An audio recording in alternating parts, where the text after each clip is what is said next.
ಒಂದ್ 52-53 ಲಕ್ಷ ರೂಪಾಯಿ ಖರ್ಚಾಗೈತ್ರಿ ಶೆಡ್ಡಿಗೆ. 100 ತಂದೀವ್ರಿ ನಾವು. ಟೋಟಲ್ ನಮ್ದು 5,500 ಕುರಿ ರೀ. ಟೋಟಲ್ 550 ಕುರಿ ರೀ. ಸುಗ್ಗ್ಯಾಗ ಏನೈತ್ರಿ, ರಾಯಚೂರ್ ಕಡೆ ಇದು ಸಿಂಧನೂರ್ ಕಡೆಯಿಂದ ಜೋಳದ ಹೊಟ್ಟೆ ತರಿಸ್ತೀವ್ರಿ. ಗುಲ್ಬರ್ಗಾ ಕಡೆಯಿಂದ ತೊಗರಿ ಹೊಟ್ಟೆ ತರ್ತೀವ್ರಿ. ಇಲ್ಲಿ ನಮ್ ಸುತ್ತಮುತ್ತ ಏರಿಯಾದಾಗ ಶೇಂಗಾ ಬೆಳಿತಾರ್ರಿ. ಶೇಂಗಾದ ಹೊಟ್ಟೆ ತರಿಸ್ತೀವ್ರಿ. 500 ಆಡ ಆದ್ರ ಅದ್ರೊಳಗ ಅವಕ್ಕೆ ಯಾವ ಸತ್ತು ಕೆಟ್ಟು ಎಲ್ಲಾ ತೆಗದ ಏನೈತ್ರಲ್ಲ ಒಂದ್ ವರ್ಷಕ್ಕೊಂದು 30-35 ಲಕ್ಷ ರೂಪಾಯಿ ಉತ್ಪನ್ನ ಮಾಡ್ಬೋದ್ರಿ ಒಂದ್ ವರ್ಷಕ್ಕೆ. ಹ್ಞೂನ್ರಿ. ಇದೇ ಭಾಷೆ ಎಂದೆಂದು ನನ್ನದಾಗಿರಲಿ.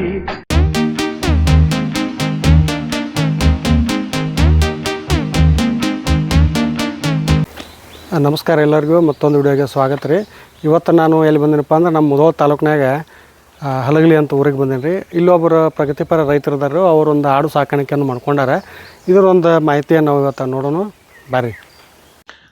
ನಾವು ನಬಿ ಸಾಬ್ ನದಾಫ್ ಅಂತ ಹೇಳ್ರಿ. ಓಕೆ. ನಮ್ಮ ಬ್ರದರ್ ಒಬ್ರು ಮುಧೋಳದಾಗಿರ್ತಾರ. ಹ್ಞೂ ರೀ. ಮೊಹಮ್ಮದ್ ನದಾಫ್ ಅಂತೇಳಿ ಕಾಂಟ್ರಾಕ್ಟರ್ ಅದಾರ ರೀ. ಓಕೆ. ಆಮೇಲೆ ಈಗೆಲ್ಲ ಇಲ್ಲಿ ವ್ಯವಸ್ಥೆ ಎಲ್ಲ ನಾವು ನೋಡ್ಕೋತೀವಿ ರೀ. ಓಕೆ. ನಮ್ಮ ತಮ್ಮಾರ ಜಾಸ್ತಿ ಏನು ಹೊಲಕ್ಕೆ ಬರೋದಿಲ್ಲ, ಮುಧೋಳದಾಗಿರ್ತಾರೆ. ಇಲ್ಲಿದೆಲ್ಲ ಆಡು ಮರಿ ಇವೆಲ್ಲ ಜೋಪಾನ ಮಾಡೋದೆಲ್ಲ ನಮ್ಮ ಕೆಲಸ. ನಿಮ್ಮ ಕೆಲಸ ರೀ. ಇದು ಯಾವ ಊರು ಬರ್ತೀರಿ? ಇದು ಹಲಗಲಿ ರೀ, ಮುಧೋಳ ತಾಲೂಕು. ಮುಧೋಳ ತಾಲೂಕು ಹಲಗಲಿ ರೀ. ಹಾಂ. ಓಕೆ ರೀ. ಅಣ್ಣ, ಈಗ ನೀವು ಇದನ್ನು ಕುರಿ ಸಾಕಾಣಿಕೆ ಮಾಡಿ ಎಷ್ಟು ದಿವಸ ಆತ್ರಿ? ಈಗ 1.5 ವರ್ಷ ಆತ್ರಿ. 1.5 ವರ್ಷ ಆತ್ರಿ. ಹ್ಞೂ ರೀ. ಓಕೆ. ಇದಕ್ಕೆ ನೀವು ಎಷ್ಟು ಇನ್ವೆಸ್ಟ್ಮೆಂಟ್ ಮಾಡಿರಿ? ಇದು ಗೌರ್ಮೆಂಟ್ದು NML ಸ್ಕೀಮ್ ಒಳಗೆ 1 ಕೋಟಿ ರೂಪಾಯಿ ಲೋನ್ ಆಗೈತ್ರಿ. ಇದು ಹ್ಞೂ ರೀ. ನಾವು ಕೈಲಿಂದನೂ ಒಂದು 75 ಲಕ್ಷ ರೂಪಾಯಿ ಹಾಕಿವ್ರಿ. ಹಾಕಿರಿ. ಓಕೆ. ಈ ಶೆಡ್ ಒಂದು ರೆಡಿ ಆಗ್ಬೇಕಂತಂದ್ರೆ ಒಂದು 52-53 ಲಕ್ಷ ರೂಪಾಯಿ ಖರ್ಚಾಗೈತ್ರಿ ಶೆಡ್ಡಿಗೆ. ಓಕೆ. ಆಮೇಲೆ ನೀವು ಈಗ ಎಷ್ಟು ಕುರಿಯಿಂದ ಸ್ಟಾರ್ಟ್ ಮಾಡಿದ್ರಿ? ಈಗ 100 ತಂದೀವ್ರಿ ನಾವು. ಟೋಟಲ್ ನಮ್ದು 5,500 ಕುರಿ ರೀ. ಟೋಟಲ್ 550 ಕುರಿ ರೀ. ಹ್ಞೂ ರೀ. 100ರಿಂದ ಸ್ಟಾರ್ಟ್ ಮಾಡಿರಿ. ಹ್ಞೂ ರೀ. ಓಕೆ. ಅದರಿಂದ ಮುಂದೆ ಹಂಗೆ ನೀವು ಕಂಟಿನ್ಯೂ ಮಾಡ್ಕೊತ ಬಂದಿರಿ ಈಗ? ಹ್ಞೂ ರೀ. ಓಕೆ. ಓಕೆ. ಇದ್ರದ್ದು ಮೇಂಟೆನೆನ್ಸ್ ಸತಿ ಹೆಂಗೈತ್ರಿ? ಇದ್ರದ್ದು ಇದು ಮೇಂಟೆನೆನ್ಸ್ ಅನ್ನಕೇನ್ರಿ ಲೇಬರ್ ಬೇಕಾಗ್ತಾರ್ರಿ, ಹೊರಗೆ ಅಡ್ಡಾಡಿಸ್ಬೇಕಾಕತ್ರಿ. ಇವನ್ನ ಕಟ್ಟಿ ಮೇಯ್ಸಕ್ಕೆ ಆಗೋದಿಲ್ಲ. ನೀವು ಹೊರಗಡೆನೂ ಬಿಡ್ತೀರೇನ? ಹಾಂ. ದಿವ್ಸಕ್ಕೆ 1-2-3 ತಾಸು ಹೊರಗೆ ಬಿಡ್ತೀವ್ರಿ. ಹಾಂ ಹಾಂ ಹಾಂ. ಹೌದ್ರಿ. 2-3-4 ತಾಸು ಬಿಸಿಲು ಗಾಳಿ ಎಲ್ಲ ಬಡಿಬೇಕ್ರಿ ಇವಕ್ಕೆ. ಹೌದ್ರಿ. ನೀವು ಕಂಟಿನ್ಯೂಸ್ ಆಗಿ ಇಲ್ಲಿದ ಮ್ಯಾಗ ಬಿಡಲ್ಲ? ಇಲ್ರಿ. ಇಲ್ಲಿಂದ ಮತ್ತೆ ನೀವೆಲ್ಲ ಅದು ಟೈಮಿಂಗ್ ನೋಡ್ಕೊಂಡು ನೀವೆಲ್ಲ ಹೊರಗೆ ತಿರ್ಗಾಡ್ಸಿ? ಮುಂಜಾನೆ 10-11 ಗಂಟೆಗೆ ಬಿಟ್ಟಿವಿ ಅಂದ್ರೆ 1:30-3 ಗಂಟೆ ತನಕ ಹೊರಗೆ ಮೇಯಿಸ್ತೀವ್ರಿ. ಹೌದ್ರಿ. ಹೊರಗೆ ನಮ್ಮ ಬಾಜುಕ ಗುಡ್ ಐತ್ರಿ. ಗುಡ್ದಾಗ ಅಡ್ಡಾಡ್ಸ್ಕೊಂಡ್ ಬಂದೀವಿ ಅಂದ್ರೆ ಅವು ಹೆಲ್ದಿ ಇರ್ತಾವ್ರಿ.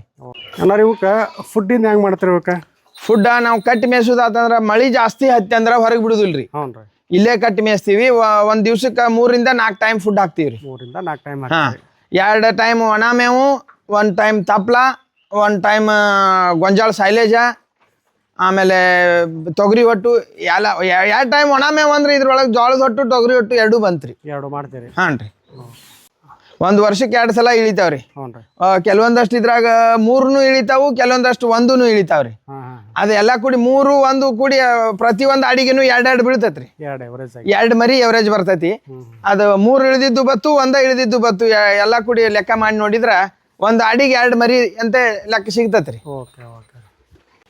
ಬೈ ಇವಕ್ಕೆ ನೀರಿಗೆ ಅದು ಹೆಂಗೆ ಮಾಡಿರಿ ವ್ಯವಸ್ಥೆ? ಇವನ್ನ ನೀರಿಗೆ ಇಲ್ಲಿ ನೋಡ್ರಿ ನಳ ಮಾಡೀವಿ. ಹಾಂ ರೀ. ಇವು ಟಬ್ ಅದಾವ್ರಿ ಇಲ್ಲಿ. ಹಾಂ ರೀ. ಇದ್ರಾಗ ನೀರ್ ಬೀಳ್ತೈತಿ, ಅವಕ್ಕೆ ನೀರಡಿಕೆ ಆದಾಗ ತಾನೇ ಬಂದು ನೀರು ಕುಡಿತಾವ್ರಿ. ಅಲ್ಲಿ ಬಂದು ನೀರು ಕುಡಿದು ಹೋಗ್ತಾವ್ರಿ. ಹಾಂ ರೀ. ಓಕೆ. ಪ್ರತಿ ಎಲ್ಲ ಕಡೆ ಒಂದೊಂದು ಕೌಂಟ್ರಕ್ಕೂ ಮಾಡಿರಂದಂಗೆ ಕೌಂಟ್ರಕ್ಕೆ 4 ಡಬ್ಬಿ ಅದಾವ್ರಿ. ಕೌಂಟ್ರಕ್ಕೆ 4 ಡಬ್ಬಿ ಅದಾವು. ದಿವ್ಸಕ್ಕೆ 2 ಸಲ ತೊಳಿತೀವ್ರಿ. ಇವನ್ನ ದಿವ್ಸಕ್ಕೆ 2 ಸಲ ಕ್ಲೀನ್ ಮಾಡಿ ಅದಕ್ಕೆ ನೀರು ಬಿಡ್ತೀರಿ? ಹಾಂ ರೀ. ಅದು ತೊಳಿತೀವಿ. ಮತ್ತೆ ಇದನ್ನೆಲ್ಲ ಒಂದ್ಸಲ ಮೇವು ಹಾಕಿದೀವಿ ಅಂದ್ರೆ ಮತ್ತೊಂದ್ಸಲ ಇದು ಕ್ಲೀನ್ ಮಾಡಿ ಮತ್ತೆ ವಾಪಸ್ ಮೇವು ಮೇವನ್ನ ಹಾಕ್ಬೇಕು. ಹ್ಞೂ ರೀ. ಈಗ ಸದ್ಯಕ್ಕೆ ನೀವು ಒಣ ಮೇವು ಹಾಕಿರಿ. ಹಾಂ. ಆಮೇಲೆ ನೆಕ್ಸ್ಟ್ ಯಾವ ಮೇವು ಹಾಕ್ತೀರಿ? ನೆಕ್ಸ್ಟ್ ಹಸಿ ಮೇವು ತರ್ತೀವ್ರಿ. ಹಾಂ ರೀ. ಹಸಿ ಮೇವು. ಹಾಂ. ಅದು ಹಾಕ್ತೀರಿ? ಹಾಂ ರೀ. ತಪ್ಪಲುಗಳು, ಆಮೇಲೆ ಇದು ಬೇರೆ ಬೇರೆ ಏನ್ರ ನಮ್ಮ ಗಿಡ ಗಂಟಿ ಕಟ್ ಮಾಡಿದ್ವು ಎಲ್ಲ ತಪ್ಪಲು ಬಂದಿರ್ತೈತಾರಲ್ಲ ಅದೆಲ್ಲ ತಂದು ಹಾಕಿವ್ರಿ. ಓಕೆ. ಆಮೇಲೆ ನೀವು ಕಾಳು ಹತ್ತಿ ಹಾಕ್ತೀರಿ? ನೀವು ಹಾಂ, ಕಾಳು ಹಾಕ್ತಿವ್ರಿ. ಸಂಜೆ ಮುಂದೆ ಒಂದು ಅಡಿಗೆ 100 ಗ್ರಾಮ್ ಹಾಕ್ತಿವ್ರಿ. ಒಂದು ಅಡಿಗೆ 100 ಗ್ರಾಮ್ ಅಂತ ಅವಕ್ಕೆ ಕಾಳು ಹಾಕ್ತೀರಿ? ಕಾಳು ಯಾವ್ಯಾವ ಕಾಳು ಹಾಕ್ತೀರಿ ಇವಕ್ಕೆ? ಜೋಳ, ಗೋಧಿ, ಆಮೇಲೆ ತೊಗರಿ, ಹುಳ್ಳಿ, ಇವೆಲ್ಲ ಕಾಳುಗಳನ್ನ ಮಿಕ್ಸ್ ಮಾಡಿ ಒಂದು ಚೀಲದಾಗ ತುಂಬಿಟ್ಟಿರ್ತೀವ್ರಿ. ಒಂದು ಆಡಿಗೆ 1/4 ಕಿಲೋದಂತೆ ಲೆಕ್ಕಕ್ಕೆ ಇದ್ರೊಳಗೆ ಒಂದು 100 ಆಡು ಇದ್ವು ಅಂದ್ರೆ ಆ ಲೆಕ್ಕಲೇ ಇದ್ರಾಗ ಸುರ್ಕೋತ ಹೋಗಿಬಿಡ್ತೀವ್ರಿ. ಒಂದು ಆಡಿಗೆ ಇಷ್ಟು ಬರ್ಬೇಕು ಫುಡ್ ಮಾಡ್ತೀರಿ? ಹಾಂ. ತೆಳ್ಳಗೆ ಸುರ್ಕೋತವಾದೀವಿ ಅಂದ್ರೆ ಒಂದು ಆಡು 100 ಗ್ರಾಮ್ ತಿಂತತ್ರಿ. ಓಕೆ. ಓಕೆ ರೀ. ಹಾಂ. ಇವಕ್ಕೆ ರೋಗಗಳು ಬರ್ತಾವ್ರಿ ಹೆಚ್ಚು ಜಾಸ್ತಿ ಅಂತೇಳಿ ಅಂತಾರೆ. ಅದಕ್ಕೆ ನೀವು ಏನಾರ ಮುಂಜಾಗ್ರತಾ ಕ್ರಮಗಳು ಮಾಡ್ಕೋತೀರಿನಾ? ಆಮೇಲೆ ರೋಗಗಳು ಬಂದು ಇದಕ್ಕೆ ನೀವೇನು ಮಾಡ್ಕೋತೀರಿ?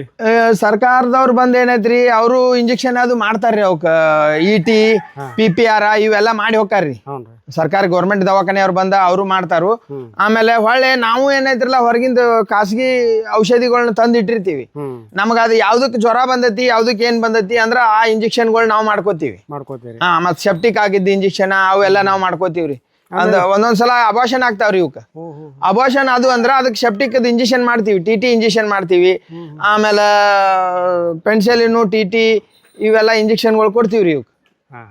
ಆಮೇಲೆ ಈಗ ಒಂದು ಆಡಿಗೆ ಸ್ವಲ್ಪ ಏನೋ ಒಂದು ಆರಾಮಿಲ್ಲ, ಹುಷಾರಿಲ್ಲಪ್ಪ ಅಂತೇಳಿ ನೀವು ಹೆಂಗೆ ನಿಮ್ಗೆ ಗೊತ್ತಾಗತ್ತಾನ? ನಾವು ನೋಡಿದ್ರೆ ಗೊತ್ತಾಗ್ಬಿಡ್ತೈತ್ರಿ. ಅದು ಫುಡ್ ತಿನ್ನು ಮುಂದೆ ಸ್ವಲ್ಪ ಹೆಚ್ಚು ಕಡಿಮೆ ಆತಂದ್ರ ಅದಕ್ಕೆ ಏನಾಗೈತೆ ಅನ್ನೋದು ಗೊತ್ತಾಕೈತ್ರಿ. ಜ್ವರ ಬಂದಿದ್ರ ಜ್ವರದ ಇಂಜೆಕ್ಷನ್ ಮಾಡ್ತೀವಿ. ಇಲ್ಲಂದ್ರ ಅದಕ್ಕೆ ಹೊಟ್ಯಾಗ ಏನಾರ ತೊಂದ್ರೆ ಇತ್ತಂದ್ರ ಅದು ಕಾಲ ಹಿಂದ ಮುಂದೆ ಮಾಡ್ತಿರ್ತೈತ್ರಿ ಆಡ. ಆ ಟೈಮ್ದಾಗ ನಾವು ಅದಕ್ಕೆ ನೋಡಿ ಅದಕ್ಕೆ ಔಷಧ ಹಾಕ್ತಿವ್ರಿ. ಹೊಟ್ಟಿ ಒಳಗೆ ಏನಾರ ಕೆಟ್ಟಿತ್ತಂದ್ರ, ತ್ರಾಸ ಆಗಾಕತ್ತಿತ್ತಂದ್ರ, ಉಬ್ಬಿತ್ತಂದ್ರ ಅದ್ರದ್ದು ಔಷಧಿ ಅದಾವ್ರಿ ನಮ್ಮ ಕಡೆ. ಅವನ್ನೆಲ್ಲ ನೀವು ಮಾಡ್ಕೋತೀರಿ. ಅನ್ನಾರ ನೀವೀಗ ನಿಮ್ಮಲ್ಲಿ ಇರ್ತಕ್ಕಂಥ ಕುರಿಗಳಾಗಿರ್ಬೋದು, ಈಗ ಮರಿಗಳನ್ನ ನೀವು ಜಾಸ್ತಿ ಮಾರ್ಕೆಟಿಗೆ ಮಾರ್ಬೇಕಾದ್ರೆ ಯಾವ ಮಾರ್ಕೆಟಿಗೆ ಹೋಗ್ತೀರಿ? ಈಗ ನಮ್ಮ ಕಡೆನೇ ಬರ್ತಾರ್ರಿ ಒಬ್ರು, ಗುಲ್ಬರ್ಗಾದವ್ರು ಬರ್ತಾರ್ರಿ ಒಬ್ರು. ಇಲ್ಲೇ ಬಂದ ಒಯ್ತಾರ? ಇಲ್ಲೇ ಬಂದು ಒಯ್ತಾನ್ರಿ. ಲಕ್ಕಿ ಗೋಟ್ ಫಾರ್ಮ್ದವ್ರು ಅಂತ ಹೇಳಿ ಅದಾರ್ರಿ ಒಬ್ರು. ಅವ್ರ ನಮಗ್ ಕೊಟ್ಟಿದ್ರಿ ಇವ್ನ. ಹೌದ್ರಿ. ಅವ್ರ ಕಡೆಯಿಂದ ನಾವು ತಗೊಂಡಿದ್ದೀವಿ. ಹೊಳ್ಳಿ ರೀಸೆಲ್ಲಿಂಗುನು ಅವ್ರಿಗೆ ಮಾಡ್ತೀವ್ರಿ ನಾವು. ಅವ್ರಿಗೆ ಕೊಡ್ತೀರಿ. ಆಮೇಲೆ ಅವನ್ನ ನಿಮ್ ಕಡೆ ಇರ್ತಕ್ಕಂಥವು ಎಲ್ಲ ಆಡುಗಳು ಕುರಿ ಅದಾವಲ್ಲ, ಇದು ಯಾವ ತಳಿ ಅದಾವ್ರಿ ಇವು? ಇವು ಜವಾರಿ ತಳಿರಿ. ಇದು ಜವಾರಿ ಲೋಕಲ್ ಆಡನ ರೀ ಇವು. ಇದು ಗುಡ್ಡು ಗಾಡದಾಗೆಲ್ಲ ಅಡ್ಡಾಡಿ ಮೇಯುವಂತ ಆಡನ ರೀ ಇವು. ನಾವು ಸುಮ್ಮನೆ ಏನೈತಿ ಇವಕ್ ಸೇಫ್ಟಿಗೆ ಅಂತೇಳಿ ಶೆಡ್ನ್ಯಾಗ ಹಾಕಿರ್ತೀವಿ. ಹೊರಗುನು ಅಡ್ಡಾಡಕ್ ಬಿಡ್ತೀವ್ರಿ ಇವ್ರನ್ನ. ಅಡ್ಡಾಡಕ್ ಬಿಡ್ತೀವಿ, ಅಡ್ಡಾಡಿಸ್ತೀವಿ, ಮತ್ ಹೊಳ್ಳಿ ತಂದು ಒಳಗ್ ಹಾಕ್ತಿವಿ. ಮಳಿ ಗಿಳಿ ಬಂದ್ರ ಹೊರಗ್ ಬಿಡಂಗಿಲ್ಲ ಅಷ್ಟೇ ರೀ. ಒಳಗಡೆ ಶೆಡ್ನ್ಯಾಗ ಸೆಕ್ಯೂರ್ ಮಾಡ್ತೀರಿ. ಹಾನ್ರಿ. ಓಕೆ ರೀ. ಅನ್ನಾರ ಈಗ ನೀವು ಒಂದು ಬೀಡಿಗೆ ಅಂದ್ರೆ ಅದ್ರ ಮರಿಗಳು ಏನ್ ಬರ್ತಾವ ಅಷ್ಟ ಮಾರ್ಕೋತೀರಿ. ನೀವು ತಾಯಿ ಏನಿರ್ತಾವ ತಾಯಿ ಹಂಗ ಇಡುದ್ರಿ, ಇಟ್ಕೊಂತೀರಿ. ನಿಮ್ಗೆ ಜಾಸ್ತಿ ಮತ್ತೆ ಏನಾರ ಇವು ಬೇಕಾತಂದ್ರೆ ನೀವು ಎಲ್ಲಿಂದ ತೊಗೊಂಬರ್ತೀರಿ? ಇನ್ನು ತರುದಿಲ್ರಿ ನಾವು. ಯಾಕಂದ್ರೆ ನಮ್ ಕಡೆ ಹೆಣ್ಣು ಮರಿ ಹುಟ್ಟ್ಯಾವಲ್ಲ, ಈ ಹೆಣ್ಣು ಮರಿ ವಯಸ್ಸಿಗೆ ಬಂದು ಅಂದ್ರೆ ಇದ್ರೊಳಗಿನ ಹಳಿ ಆಡುಗಳು ತೆಗಿತೀವ್ರಿ. ಹಳಿ ಆಡ್ ತಗದ ಅವನ ಹೊಸ ಇದ್ರೊಳಗ 4 ಸೂಲ 5 ಸೂಲ ಇಳ್ದಿದ್ದು ಆಡಿದ್ವು ಅಂದ್ರ ಅವ್ರನ್ನ ತಗದ ಇವು ಸಣ್ಣ ಮರಿ ಬಿಟ್ಕೋತೀವ್ರಿ. ಸಣ್ಣ ಮರಿನ ಇವನ್ನ ಕಂಟಿನ್ಯೂ ಮಾಡ್ತೀರಿ. ಈಗ ಎಷ್ಟು ಅದಾವ್ರಿ ಟೋಟಲ್ ಕುರಿ ಇದ್ರೊಳಗೆ ನಿಮ್ಮ ಆಡುಗಳು? ಈಗ ನಮ್ದೊಂದು 400 ಚಿಲ್ಲರ್ ಅದಾವ್ರಿ. 400 ಚಿಲ್ಲರ್. ಇದ್ರದ್ದು ಮೇಂಟೆನೆನ್ಸ್ ನೋಡ್ರಿ ಒಂದ್ ತಿಂಗಳಿಗೆ ಎಷ್ಟು ಖರ್ಚು ಮಾಡ್ತೀರಿ ನೀವು? ಒಂದು ದಿವ್ಸಕ್ಕೆ 15,000 - 20,000 ರೂಪಾಯಿ ಖರ್ಚಾಗ್ತೈತ್ರಿ ಫುಡ್ಡಿಂದು ಅಷ್ಟ. ಲೇಬರ್ ಚಾರ್ಜ್ ಬಿಟ್ರಿ, ಮತ್ತೆ ಲೇಬರ್ ಅದು ಬೇರೆ ರೀ. ಮತ್ತೆ ಅದ್ರದ್ದು ಹೊರಗಿಂದ ನಾವು ಫುಡ್ ತಂದೀವಿ ಅಂದ್ರ ಅಷ್ಟು ಹೊರಗೆ ಬಿಡ್ಲಾರ್ದ ಮಳೆ ಹತ್ತಿದಾಗ ಒಂದು ದಿವ್ಸ ಕಂಪ್ಲೀಟ್ ಇಲ್ಲೇ ನಿಂದ್ರಿಸಿ ಮೇಯಿಸ್ತೀನಿ ಅಂದ್ರ 15,000-18,000 ರೂಪಾಯಿ ತನಕ ಖರ್ಚು ಬರ್ತೈತ್ರಿ ಒಂದ್ ದಿವ್ಸಕ್ಕೆ. 500 ಕುರಿ ಇರೋದ್ರಿಂದ. ಹ್ಞೂನ್ರಿ. 500 ಆಡುಗಳಿಗೆ 15,000-18,000 ರೂಪಾಯಿದು ಆಹಾರ ಬೇಕ್ರಿ ಅವಕ್ಕೆ. ಬೇಕಂದಂಗ ಎಲ್ಲ ಕೊಂಡು ತಂದ್ರೆ ನಮ್ಮ ಸ್ವಂತದ್ ಬೆಳೆದಿದ್ದಿತ್ತಂದ್ರೆ ಒಂದ್ ಸ್ವಲ್ಪ ಕಡಿಮೆ ಆಗ್ತದೆ. ಹ್ಞೂನ್ರಿ. ಮತ್ತೆ ಅವ್ರ ಎಲ್ಲ ಕೊಂಡು ತಂದ್ರ ಅಂದ್ರೆ ದಿವಸ 18,000-20,000 ರೂಪಾಯಿ ಖರ್ಚು ಬರ್ತೈತ್ರಿ ಅವಾಗ. ದಿವಸಕ್ಕೆ 18,000-20,000 ಖರ್ಚು ಮಾಡ್ತೀರಿ. ಮತ್ತೆ ನಾವು ಹೊರಗೆ ಮೇಸಾಕ್ ಬಿಟ್ಟಿವಿ ಅಂದ್ರೆ ಅವಾಗ ಖರ್ಚು ಜಾಸ್ತಿ ಕಡಿಮೆ ಆಗ್ತದೆ. ಒಂದೇ ಟೈಮ್ ರಾತ್ರಿ ಒಂದೇ ಟೈಮ್ ಫುಡ್ ಕೊಡ್ತೀವಿ ಇವಕ್ಕೆ. ಹೊರಗೆ ಮೇಸಾಕ್ ಬಿಟ್ಟಾಗ ರಾತ್ರಿ ಒಂದ್ ಟೈಮ್ ಕೊಟ್ಟು ಬಿಡ್ತೀವ್ರಿ. ಅವು ಮುಂಜಾನೆ ತನಕ ಅದನ್ನ ತಿಂತಾವು. ಆಮೇಲೆ ಮತ್ತೆ 10 ಗಂಟೆಗೆ ಹೊರಗೆ ಬಿಡ್ತೀವ್ರಿ. 10 ಗಂಟೆಗೆ ಹೊರಗಡೆ ಬಿಡ್ತೀರಿ. Okay sir. ನೀವೇನೀಗ ಆಡ್ ಸಾಕಾಣಿಕೆ ಮಾಡಿರಲ್ಲ, ಇತ್ರ ನೀವು ಕುರಿ ಸಾಕಾಣಿಕೆ ಅಂತ ಏನ್ ಮಾಡ್ಕೊಂಡಿಲ್ಲ? ಕುರಿ ಅದೇನಿಲ್ರಿ, ಬರೀ ಆಡಷ್ಟ ಅದ. ಆಡಷ್ಟ ಮಾಡ್ಕೊಂಡಿರಿ. ಓಕೆ. ಆಮೇಲೆ ನೀವು ಇದ್ರದ್ದು ಹಿಕ್ಕಿ ಆಮೇಲೆ ಎಲ್ಲ ಬದ್ದಿರ್ತಾವಲ್ಲ ಸ್ಟೋರ್ ಮಾಡ್ಕೊಂಡು ಅವ್ನ ಏನಾದ್ರು ಸೇಲ್ ಮಾಡ್ತೀರಣ್ಣ? ಹ್ಞೂನ್ರಿ. ಗೊಬ್ಬರ ಮಾರ್ತೀವ್ರಿ. ಗೊಬ್ಬರ ಮಾರ್ತೀವಿ. ಮತ್ತು ನಮ್ಮ ಹೊಲಕ್ಕೆ ಬೇಕಾದಷ್ಟು ನಮ್ಮ ಹೊಲಕ್ಕೂ ಹಾಕೋತೀವಿ. ಹೊರಗಿನ ಬೇರೆದವ್ರಿಗೆ ಬೇಕಾದವ್ರಿಗೆ ಅವಶ್ಯ ಇದ್ದವ್ರಿಗೆ ಮಾರ್ತೀವ್ರಿ. 6,000 ರೂಪಾಯಿ ಒಂದು ಟೇಲರ್ ತಗೊಂಡಾರಿ ನಮ್ದು. 6,000 ರೂಪಾಯಿ ಒಂದು ಟೇಲರ್ ತಗೊಂಡಾರ. ಆಮೇಲೆ ಈ ರೈತರು ಯಾರ ಬಂದು ಡೈರೆಕ್ಟ್ ಆಗಿ ಬಂದು ಇಲ್ಲಿ ತಗೊಂಡ್ರು ನೀವು ಕೊಡ್ತೀರ ಅವ್ರಿಗೆ? ಕೊಡ್ತೀವ್ರಿ. ಓಕೆ. ಹಂಗಾರೆ ನಿಮ್ಮ ಮೊಬೈಲ್ ನಂಬರ್ ಹೇಳ್ರಿ. 7259274084. ನಿಮ್ಮ ಕಡೆ ಸ್ಟಾಕ್ ಇತ್ತಪ್ಪ ಅಂದ್ರೆ ಯಾರ ರೈತರು ಬಂದು ಕೇಳಿದ್ರು ನೀವು ಕೊಡ್ತೀವಿ, ಗೊಬ್ಬರ ಕೊಡ್ತೀರಿ. ಇತ್ತಂದ್ರೆ ಕೊಡ್ತೀವಿ. ಮತ್ತು ನಮಗೆ ಅವಶ್ಯ ಇತ್ತಂದ್ರೆ ನಮಗೆ ಅವಶ್ಯ ಐತ್ರಿ ಅಂತ ಹೇಳ್ತೀವಿ. ಓಕೆ. ಆಲ್ಮೋಸ್ಟ್ ನಿಮ್ಮ ಕಡೆ ಅಂತೂ ಸ್ಟಾಕ್ ಇರ್ತೈತ್ರಿ. ಒಂದು 5-6 ಟ್ರಿಪ್ ಅಂತೂ ಯಾವಾಗೂ ಸಿಗ್ತೈತ್ರಿ ನಮ್ಮ ಕಡೆ. ಸಿಗ್ತೈತ್ರಿ. ಈಗ ನಿಮ್ಮ ಕಡೆ ಮರಿ ನಮಗೆ ಬೇಕ್ರಿ ಅಂತೇಳಿ ಇಲ್ಲೇ ಡೈರೆಕ್ಟ್ ಆಗಿ ಇಲ್ಲೇ ಲೋಕಲ್ ಅವ್ರು ಯಾರು ಬಂದ್ರು ಕೇಳಿದ್ರು ನೀವು ಮರಿನೂ ಕೊಡ್ತೀರಿ? ತೂಕದಂಗೆ ಕೊಡ್ತೀರಿ. ಹೆಣ್ಣು ಮರಿ 400 ರೂಪಾಯಿ ಕೆಜಿ ಕೊಡ್ತೀವಿ. ಗಂಡ ಹೊಂತ್ಗಳು ಬೇಕಾದ್ರ 400 ರೂಪಾಯಿ ಕೆಜಿ ಕೊಡ್ತೀವ್ರಿ. 400 ಕೆಜಿ. 10 ಕೆಜಿ ಆತಂದ್ರ 4,500 ರೂಪಾಯಿ ಆಗ್ತೈತ್ರಿ ಹೊಂತಿಂದು. 10 ಕೆಜಿ ಮೇಲೆ ಅದು ಜೀವಂತನ ಬೆಲ್ಟ್ ಹಾಕಿ ತೂಕ ಮಾಡಿ ಕೊಡ್ತೀವ್ರಿ. ಓಕೆ ನಿಮ್ಮ ಕಡೆ ನೀವು ಲೇಬರ್ನು ಕೆಲ್ಸಕ್ಕೆ ಇಟ್ಕೊಂಡಿರೇನು? ಹಾಂ ಅದಾರಿ. ಈಗ ಸದ್ಯಕ್ಕೆ ಒಂದು ಇಬ್ರು ಅದಾರ ರೀ. ಹಾಂ ರೀ. ಒಂದು ಇಬ್ರು ಊರಿಗೆ ಹೋಗ್ಯಾರ. ಇಬ್ಬರು ಊರಿಗೆ ಯಾರು ಟೋಟಲ್ ಎಷ್ಟು ಜನ ಮೇಂಟೈನ್ ಮಾಡ್ತೀರಿ ಇದನ್ನ? ಈಗ ಒಂದು 5 ಜನ ಬೇಕಲ್ರಿ. ಒಂದು 5 ಜನ ಬೇಕು ನಿಮ್ಗೆ. 100ಕ್ಕೆ ಒಬ್ರು. ಒಂದು 100 ಕುರಿಗೆ ಒಬ್ರು ಬೇಕು. ಹಾಂ. ನೀವು ಬೆಳಗ್ಗೆಯಿಂದ ಸಾಯಂಕಾಲ ಮಟ್ಟ ಅವಕ್ಕೆ ಏನೇನು ಕೆಲಸ ಮಾಡ್ತೀರಿ? ಇವಕ್ಕೆ ಮೇವು ಕೊಡ್ತೀವಿ, ಮತ್ತು ಅವ್ರದ್ದು ಔಷಧಿ ಉಪಚಾರ ಯಾವ ಆರಾಮ್ ಇರಂಗಿಲ್ಲ, ಯಾವ ಗುಡ್ಡದಾಗ ಹೋಗಿ ಮುಳ್ಳ ಪಳ್ಳ ತುಳಿದು ಬಂದಿರ್ತಾವು, ಅವ್ರನ್ನೆಲ್ಲ ವ್ಯವಸ್ಥೆ ಮಾಡೋದು, ಅವಕ್ಕೆಲ್ಲ ಕೆಲಸ ಇರ್ತಾವ್ರಿ. ಮುಂಜಾನೆ ಎದ್ರಪ್ಲೆ ಮೇವು ಮರಿಗಳಿಗೆ ಹಾಲು ಕುಡಿಸ್ಬೇಕು, ಅವಕ್ಕೆ ತಪ್ಪಲುಗಳನ್ನ ತರಬೇಕು, ಎಲ್ಲ ಕೆಲಸ ಇರ್ತಾವ್ರಿ. ಆಮೇಲೆ ನಿಮ್ಮ ಮರಿಗಳು ಈಗ ಹಾಲು ಶಾರ್ಟೇಜ್ ಬಿದ್ದು ಏನು ಮಾಡ್ತೀರಿ ನೀವು ಅವಾಗ? ಹಾಲು ಶಾರ್ಟೇಜ್ ಈಗ ಒಂದು ಆಡಿಗೆ ಹಾಲು ಕಮ್ಮಿ ಆತಂದ್ರೆ ಇನ್ನೊಂದು ಜಾಸ್ತಿ ಇದ್ದಿದ್ದು ಹಾಲು ಇದ್ದಿದ್ದು ಅದು ಒಂದ ಇಳಿದಿರ್ತೈತ್ರಲ್ಲ ಮರಿ, ಆ ಆಡಿನ ಹಾಲು ತಗೊಂಡು ಇದಕ್ಕೆ ಬೇರೆ ಮರಿಗೆ ಕುಡಿಸ್ತೀವ್ರಿ. ಅಂದ್ರೆ ಆಲ್ಮೋಸ್ಟ್ ಒಂದೊಂದಿಷ್ಟು ಆಡುಗಳಿಗೂ ಹಾಲು ಕಮ್ಮಿ ಇರ್ತಾವೆ. ಒಂದೊಂದು ಕಮ್ಮಿನೂ ಇರ್ತಾವ, ಒಂದೊಂದು ಜಾಸ್ತಿ ಇದ್ದಿದ್ದು ತನ್ನ ಮರಿಗೆ ಜಾಸ್ತಿ ಆತಂದ್ರೆ ಅದು ಹೆತ್ಕೋತೈತ್ರಿ. ಹೌದೌದು. ಅದಕ್ಕಾಗಿ ಏನ್ ಮಾಡ್ತೀವಿ, ಅದ್ರ ಹಾಲು ಮತ್ತೊಂದು ಮರಿಗೆ ಬಿಡ್ತೀವ್ರಿ. ಅಂದ್ರೆ ಅದ್ರ ಪ್ರಮಾಣಲೆ ಕುಡಿಸಿದ್ರೆ ಏನಾಗಂಗಿಲ್ರಿ. Okay okay okay. ಮಿನಿಮಮ್ ಒಂದು 4 ರಿಂದ 5 ಮಂದಿ ನಿಮ್ಗೆ ಲೇಬರ್ಗೂ ಕಂಟಿನ್ಯೂ ಬೇಕ್ರಿ. 500 ಆಡಿದ್ದಾಗ 5 ಮಂದಿ ಬೇಕ್ರಿ. ಓಕೆ. ಆಮೇಲೆ ನಿಮ್ಗೆ ಈಗ ಒಂದು ತಿಂಗಳಿಗೆ ಇಂತಿಷ್ಟು ಇನ್ಕಮ್ ಅಂತೇಳಿ ನೀವು ಏನಾರು ಒಂದು ಅಂದಾಜು ಹೇಳ್ಬೋದಾದ್ರೆ ಒಂದು ತಿಂಗಳಿಗೆ ಏನು ಇನ್ಕಮ್ ತೆಗಿಬೋದು? ಒಂದು 500 ಆಡ ಅದಾವಪ್ಪ ನಮ್ಮ ಅಂದ್ರೆ 500 ಆಡ ಆದ್ರೆ ಅದ್ರೊಳಗೆ ಅವಕ್ಕೆ ಯಾವ ಸತ್ತು ಕೆಟ್ಟು ಎಲ್ಲ ತೆಗೆದು ಏನೈತ್ರಲ್ಲ ಒಂದು ವರ್ಷಕ್ಕೊಂದು 30 ರಿಂದ 35 ಲಕ್ಷ ರೂಪಾಯಿ ಉತ್ಪನ್ನ ಮಾಡ್ಬೋದ್ರಿ ಒಂದು ವರ್ಷಕ್ಕೆ. ಹ್ಞೂ ರೀ. ಓಹೋ. 35 ಹಿಡ್ಕೊಂಡು 40 ತನಕ ಆಗ್ಬೋದು, ರೇಂಜಾಗಿ ಮಾಡ್ಬೋದು. ಈಗ ಕುರಿ ಸಾಕಾಣಿಕೆ ಮಾಡೋದು ಒಳ್ಳೆ ಉತ್ತಮನೋ ಅಥವಾ ಈ ಆಡು ಸಾಕಾಣಿಕೆ ಮಾಡೋದು ಉತ್ತಮ ಅಂತೀರಿ ನಿಮ್ಮ ಪ್ರಕಾರ? ಕರೆಕ್ಟ್ ಮೇಂಟೈನ್ ಆದ್ರೆ ಎರಡೂ ಉತ್ತಮನ ರೀ. ಎರಡೂ ಉತ್ತಮನ. ಯಾಕಂದ್ರೆ ಇವು ಆಡುಗಳಿಗೆ ಇದು ಮರಿ ಇಳಿದು ಇದು ಮರಿ ದೊಡ್ಡದಾಗಿ ಇದನ್ನ ಮಾರು ಮಟ್ಟ ಭಾಳ ಟೈಮ್ ಹೋಗ್ತೈತ್ರಿ. 5 ತಿಂಗಳು ಇಳಿಯಾಕಬೇಕು, ಕಟ್ಟಿದ ಮೇಲೆ ಹೊಳ್ಳಿ ಮರಿ ದೊಡ್ಡದಾಗಕ್ಕೆ 4-5 ತಿಂಗಳು ಬೇಕು. 8-9 ತಿಂಗಳು ಹೋಗ್ತೈತಿ. ನಾವು ಡೈರೆಕ್ಟ್ ಒಂದು ಕುರಿ ಮರಿ ತಂದು ಕೇರಿ ಜೋಪಾನ ಮಾಡಿ 4 ತಿಂಗಳಿಗೆ ಸೇಲ್ ಮಾಡಿದ್ರೆ ಸೀದಾ ಡಬಲ್ ರೊಕ್ಕ ಆಗ್ತೈತ್ರಿ. 10,000 ಖರ್ಚು ಮಾಡಿದೀವಿ ಅಂದ್ರೆ 20,000 ಬರ್ತೈತಿ. ಅಂದ್ರೆ ಮೇಂಟೆನೆನ್ಸ್ ಭಾಳ ಕಡಿಮೆ, ಅದು ಖರ್ಚುನು ಕಡಿಮೆ, ಮೇಂಟೆನೆನ್ಸ್. ಕುರಿ ಮರಿ ಸಾಕವ್ರಿಗೆ ಏನೈತಿರಲ್ಲ ಅದು ಡಬಲ್ ಇನ್ಕಮ್ ಆಗ್ತೈತಿ ಅನ್ನೋದು ನಾವು ನಮ್ಮ ಅನುಭವಕ್ಕೆ ಬಂದಿದ್ದು ಮಾತ್ರ ಇದು. ನಾವು ಇಲ್ಲಿ ತನಕ ಏನು ಸಾಕಿಲ್ಲ, ಬೇರೆ ಸಾಕಿದವ್ರ ಕಡೆಯಿಂದ ತಿಳ್ಕೊಂಡಿವ್ರಿ. Okay okay. ಈಗ ನೆಕ್ಸ್ಟ್ ನೀವು ಏನಾರ ಕುರಿ ಸಾಕಾಣಿಕೆ ಮಾಡ್ಬೇಕಂತ ಅನ್ಸೈತ ನಿಮ್ಗೆ? ಹಂಗ ಅನ್ಸೈತ್ರಿ. ಈಗ ಟಗರ್ ಮರಿ ಸಾಕು ವಿಚಾರದಾಗ ಅದೀವ್ರಿ ನಾವು. ಮಳೆಗಾಲ ಶುರು ಆತಂದ್ರ ತಂದು ಸಾಕೊಳ್ಳೋದು, ಬ್ಯಾಸಿಗೆ ಸ್ಟಾರ್ಟ್ ಆತಂದ್ರ ಮಾರಿ ಬಿಡುದು. ಯಾಕಂದ್ರೆ ಅವಾಗ ಮೇವಿನ ಶಾರ್ಟೇಜ್ ಆಗ್ತೈತ್ರಿ. ಆ ಟೈಮ್ದಾಗ ಮಾರಿ ಬಿಡುದ್ರಿ ಅವ್ನ. ಮತ್ ಮಳೆಗಾಲ ಸ್ಟಾರ್ಟ್ ಆದಾಗ ತರುದು.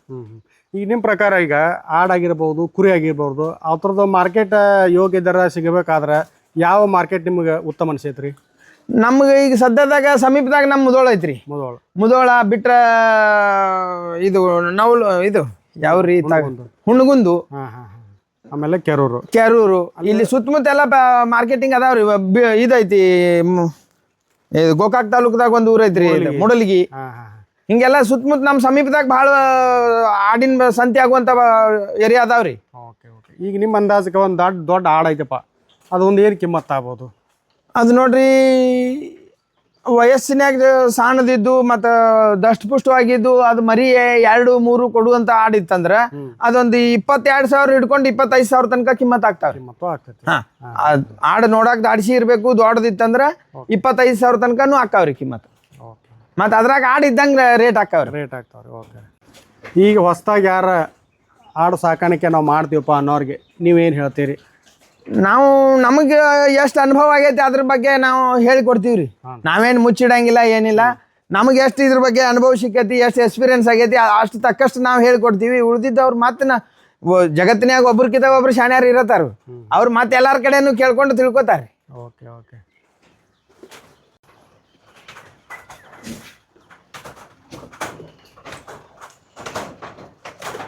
ಇವು ಕಂಪಾರ್ಟ್ಮೆಂಟ್ ಖಾಲಿ ಅದಾವ್ರಿ ನಮ್ಮ. ಹಾಂ ರೀ. ಆ ಕಡೆ ಕಂಪಾರ್ಟ್ಮೆಂಟ್ ಖಾಲಿ ಇದಾವೆ, ಅಲ್ಲಿ ಒಂದಿಷ್ಟು ಕುರಿಗಳನ್ನ ಮಾಡ್ಕೊಳ್ಳೋರು ನೀವು? ಮಾಡ್ಕೊಳ್ಳೋರು ಇದೀವಿ ರೀ. ಈಗ ನೀವು ಫುಡ್ಡನ್ನು ಕಲೆಕ್ಟ್ ಮಾಡ್ಕೋತಿರಲ್ಲ? ಹಾಂ ರೀ. ನೀವು ಈಗ ಮಳೆಗಾಲಕ್ಕೆ ಮುಂಚಿತವಾಗೇನೆ ನೀವು ಫುಡ್ ಎಲ್ಲ ಸೇಕರಣೆ ಮಾಡ್ಕೋತೀರಿ? ಮಾಡ್ಕೋತೀವಿ. ಯಾವ ಥರ ಮೇವು ನೀವು ಸ್ಟಾಕ್ ಮಾಡ್ಕೋತೀರಿ? ಸುಗ್ಗ್ಯಾಗ ಏನೈತ್ರಿ, ರಾಯಚೂರು ಕಡೆ ಇದು ಸಿಂಧನೂರು ಕಡೆಯಿಂದ ಜೋಳದ ಹೊಟ್ಟೆ ತರಿಸ್ತೀವಿ ರೀ. ಹಾಂ ರೀ. ಗುಲ್ಬರ್ಗಾ ಕಡೆಯಿಂದ ತೊಗರಿ ಹೊಟ್ಟೆ ತರ್ತೀವಿ ರೀ. ಇಲ್ಲಿ ನಮ್ಮ ಸುತ್ತಮುತ್ತ ಏರಿಯಾದಾಗ ಶೇಂಗಾ ಬೆಳಿತಾರ್ರಿ. ಶೇಂಗಾದ ಹೊಟ್ಟು ತರಿಸ್ತೀವಿ ರೀ. ಶೇಂಗಾ ಹೊಟ್ಟು, ತೊಗರಿ ಹೊಟ್ಟು, ಜೋಳದ ಹೊಟ್ಟು, ಈ 3 ಒಣ ಮೇವುಗಳನ್ನ ಸ್ಟಾಕ್ ಮಾಡ್ತೀವಿ. ಆಮೇಲೆ ಗೊಂಜಾಳ ಏನಂದ್ರಲ್ಲ ನಾವು ಸ್ವಂತ ನಮ್ಮ ಹೊಲದಾಗೂ ಬೆಳಿತೀವಿ, ಅದನ್ನ ಸೈಲೇಜ್ ಮಾಡಿರ್ತೀವಿ ರೀ. ಸೈಲೇಜ್ ಮಾಡ್ಕೋತೀರಿ, ಸೈಲೇಜ್ ಮಾಡ್ತೀವಿ. ನಮ್ದು ಕಮ್ಮಿ ಬಿತ್ತಂದ್ರೆ ಹೊರಗಿಂದ ರೈತರ ಕಡೆಯಿಂದನೂ ಖರೀದಿ ಮಾಡ್ಕೋತೀವಿ. ಖರೀದಿ ಮಾಡ್ಕೋತೀರಿ. ಏನಿಲ್ಲ ಅಂದ್ರೂ ಮಿನಿಮಮ್ ಒಂದು ವರ್ಷಕ್ಕೆ ನಮ್ಗೊಂದು 100 ಟನ್ ಸೈಲೇಜ್ ಹತ್ತತ್ರಿ. ಒಂದು 100 ಟನ್ ಸೈಲೇಜ್ ಬೇಕ್ರಿ. 100 ಟನ್ ಸೈಲೇಜ್ ಹತ್ತತ್ರಿ. ಎಲ್ಲಾನು ಸ್ಟಾಕ್ ಮಾಡ್ಕೋತೀರಿ. ಹ್ಞೂ ರೀ. ಎಲ್ಲ ಸೈಲೇಜ್ ಅದು ಎಲ್ಲ ವರ್ಷ ಒಂದು 100 ಟನ್ ಬೇಕ್ರಿ. ವರ್ಷ ಒಂದು 100 ಟನ್ ಎವರೇಜ್ ಆಗಿ ನೀವು ಸ್ಟಾಕ್ ಮಾಡ್ಕೋತೀರಿ. ಹ್ಞೂ ರೀ. ನಿಮ್ಗೆ ಯಾವಾಗ ಬೇಕಾ ಆ ಟೈಮ್ನಾಗ ಅವಕ್ಕೆಲ್ಲ ಫುಡ್ ಹಾಕ್ಕೊತ ಹೋಗ್ತೀರಿ. ಹೋಗ್ತೀವಿ ರೀ. ಓಕೆ ಓಕೆ ಬಾಯ್.